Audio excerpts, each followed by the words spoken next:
I read a story where the military is not only are they vetting the troops in DC, apparently about a dozen troops have already been sent home because of things that were said, inappropriate things that were said in text messages or emails or something like that. Um, but now they're also starting to vet the entire military. So I wanted to give I'm not an attorney, so I'm not giving legal advice, but I want to give you some constitutional advice. If you are an active duty soldier or you are in the National Guard, okay, listen to me and listen to me closely. Unless you have a government phone and you are using a government phone, you do not have to let anyone see your emails or your texts. If your commander, your sergeant, your first sergeant, your sergeant major, your general, the God himself says, let me see your phone. I want to see what your texts are.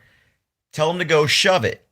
Okay, soldiers do not uh, throw away their rights when they become soldiers. You still have a Fourth Amendment right to be free from illegal searches and seizures, okay? You do not have to give anyone in your chain of command your phone. You do not have to give anyone in your chain of command your email access or let them see your email or anything like that, okay? Do not conform to that, okay? Don't obey it. Say no. Whether you've said anything or not, it doesn't matter. Your text messages are private. And unless they've got a warrant or unless they've got a subpoena, you do not have to show that kind of stuff, okay? Now, I don't know what the specifics are of these soldiers who were sent home for, inappropriate texts and emails. And I don't know if those texts and emails went to the chain of command or to other soldiers. But I'm just telling you this. And also, if you want to protect your phone, do not use your phone or your email to pass along official government business. Because if you use your personal cell phone to conduct personal government business, then you open up your personal cell phone to things like FOIA, and also the government can now look into it, okay? So don't do it. Don't use your personal phone for government business, and do not comply with any order from anyone, no matter what kind of silly little star or bird or stripe they have on their collar. Look at me, I'm all old now, as if we have rank on our collars now. They're actually on our chest now. Don't do it. Just don't do it, okay? You have those rights. And if they demand it, or if they take it from you, or they somehow punish you because you dared to stand up for your Fourth Amendment rights as a soldier whose very job is to defend the Constitution, which, by the way, you shouldn't be in D.C. to begin with, because why are you there? Oh, I was ordered to. To do what? To assault and attack Americans, right? I find it very odd that our military commanders were very vocal about not wanting to put troops on our border to keep foreigners from coming into this country illegally, but they're jumping at the chance to go to the fucking Capitol to keep Americans from going into their own house.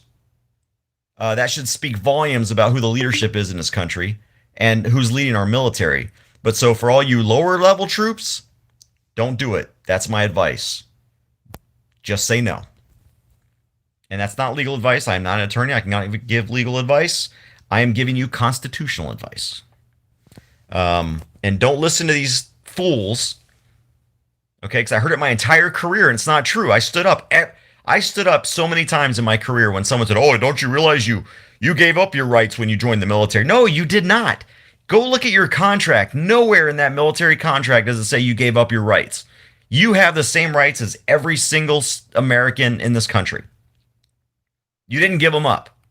You just got to stand for them. And don't let anyone tell you that when you joined the military, you surrendered your rights. You did not do that. All right? Your job is to protect rights. So, I don't know who this has got to go to, or who if it goes to anybody, but I'm giving you some good sound advice. And if they do push it, get an attorney. Get yourself an attorney. All right. Let me just see if there's anything in here in the comments real quick. I'm going to close it up. Look at that. I'm under 5 minutes. just watched a weird video regarding the troops in DC. It's really freaky. All of that stuff freaks me out, man. Everything that's going on in DC freaks me out. Okay, maybe I'm going to go over 5 minutes, but for the rest of you troops, you can ignore the rest of this, okay? I'm not really conspiracy minded, but I'm starting to put a lot of pieces together. First, we're sending a bunch of troops to DC. Some of those troops, I watched a Spanish video, and for those of you who don't know, I was a Spanish interpreter or linguist in the Army. I was Spanish trained.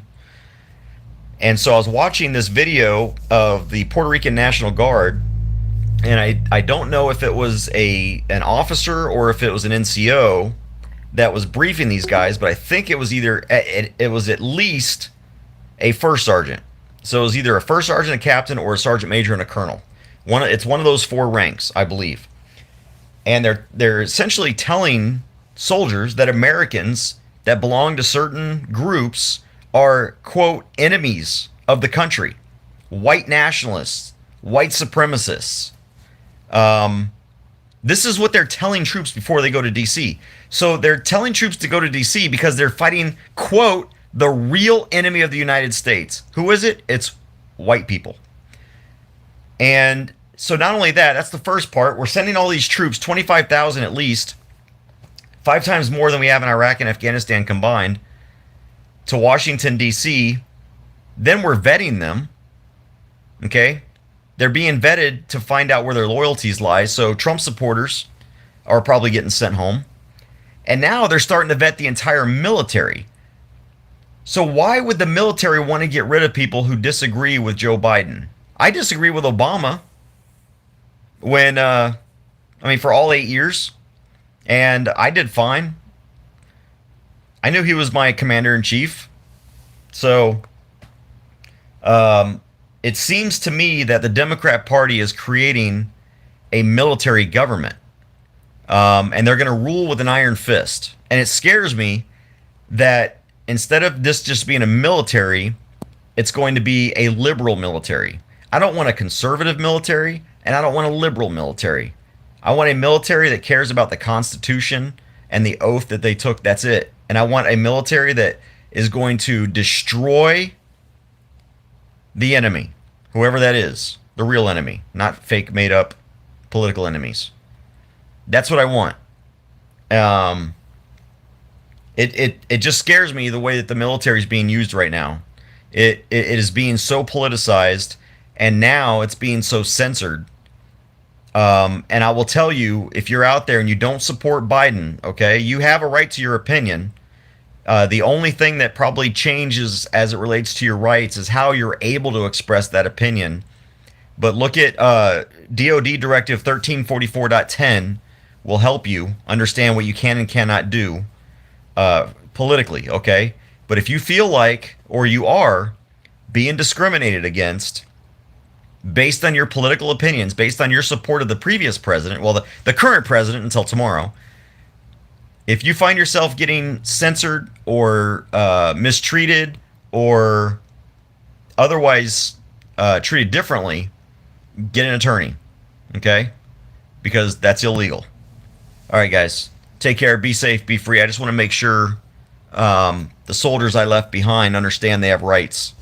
I made sure my soldiers knew that, and I just hope that there are leaders out there making sure that their soldiers understand that they have rights, and that a lot of this stuff that's happening right now is not only unconstitutional, but it's becoming somewhat seditious. I don't know. And so I'm going to keep my eyes open, but we need to pray for this country. If you're the praying type, we have got to pray for this country. And as we pray for this country, what you need to do, no matter how you feel about Biden, is that you need to pray for this president. And you need to pray for this president that God will touch his heart and help him see that his policies are going to do nothing but create destruction, division, and contention throughout the land. So pray for this country, pray for the president to do the right thing. I'm not saying to do things that you agree with, but just not to do things that are going to send us into a civil war. pray that his advisors are true and at least will keep him sane enough that we can keep this country together for at least 2 years. All right. Well, then pray that he doesn't become a traitor, or that he is a traitor. Pray that his mind changes and that he sees the error of his ways. Either way, we've got to pray that this man's heart is touched and he sees the error of his ways. I'm not saying pray that he's successful. I don't want him to be successful in the sense that I don't want his agenda to come through. I pray that he's successful in the sense that he's able to lead the government he's supposed to lead, and that we're able to keep other countries from wanting to invade us. But I definitely don't pray that his agenda is successful. I just pray that he does the right thing and that the Lord touches his heart and sees that he's going down the wrong road. And this idea of, I mean, I've gotten emails. I don't know if it might turn off my camera if I try to read it verbatim. But I've gotten emails of people saying, after tomorrow, your guns aren't safe anymore. We're going to take them by force. All right. People are empowered. They're sitting there whining about the fact that the right was empowered to attack the Capitol. The left right now thinks they can get away with anything. So keep your powder dry. Keep your guns oiled. Keep your body armor somewhere you can get a hold of it. And make sure you're ready. Have food and stuff. Get your supplies together. And hopefully, worst case scenario is you got all these great supplies and you never have to use them. You can go camping or something. All right, y'all. Take care. Be safe and be free. By the way, my law school started today. That's why I'm sitting in bed here. I'm going through all of my syllabi and getting all my assignments down for the semester. But so you might or might not see me very much for the next few months. But we do have a presence in Austin. My VP and my legislative director are there fighting against all this gun control nonsense in Austin, as well as fighting for constitutional carry that we're trying to get passed this year. So even though I'm not in the game, Open Carry Texas is in the game, and a bunch of gun rights people are in the game, and they're going to do us well. So if you can, go to opencarrytexas.org and send a donation. They can really use it. We use it for gas money and all that kind of stuff. opencarrytexas.org. All right, you guys, take care, be safe, be free. And yes, America has fallen, and it's unfortunate, so prepare yourself.